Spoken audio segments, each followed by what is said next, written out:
So, hi guys. Mag-uusap po tayo regarding po dito kay 4PH. Para po basahan si 4PH. Si 4PH po ay isang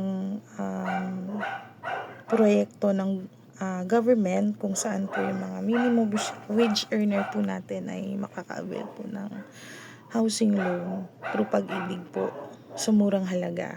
So, sa murang halaga, halimbawa, sabihin natin 5K ang inyong monthly. So, maliles yun. Depende po yun kay Pag-ibig. Pero mostly 3% po yun. Then, si Pag-ibig pa rin po yung mag-a-approve sa inyo kung i-approve kayo ni Pag-ibig, much better po. Kasi, ang inyong monthly ay mababawasan for 10 years. Kung itatanong niyo po sa akin kung OFW pwede ba dito, pasok din po ang OFW dito. Pero sa mga may existing housing loan na, hindi po ito pwede ha.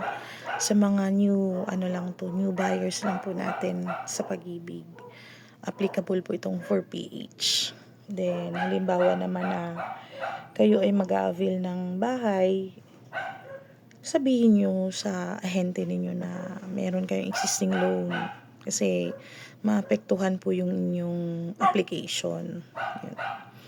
Then, yun na nga, ang 4PH natin ay good for 10 years. So, kung i-evaluate kayo kung walang nababago at saka sa sahod niyo, baka sakaling i-renew ng Pag-ibig yung inyong 10 years. Pero kung may nabago, nagpa-renovate ka,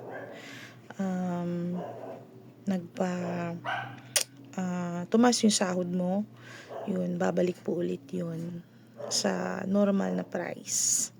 Yun po, no. Sa mga katanungan po ninyo kung saan po ba yung mga housing loan na ino-offer natin, meron po tayo sa Muzonaik. Meron po tayong Pagsibol. Si Pagsibol po nasa 11.4, 11.5 per month.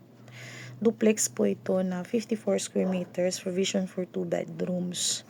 Dito naman po provisional lang po yung inyong gagawin dahil naka-vinyl ang taas, naka-tiles ang baba.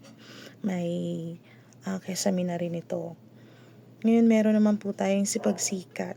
Si Pagsikat po meron tayong 36 square meters floor area, 36 meters lot area. Then, ang meron lang po no, naka-skim coat na po yung loob. Yan. Tapos, ang pinaka lowest natin na monthly amortization ay si Pasinaya. 30 square meters po ang lote niya. Provision for 2 bedrooms din. Yun. Iba-iba lang po yung required income nila. Pwede nyo po akong tanungin, pwede nyo akong i-PM. May provided naman ako dito na number ko. Para sa mga iba pang details, kung halimbawa magtatanong kayo, merong sa Tansa, meron din. Yun nga lang.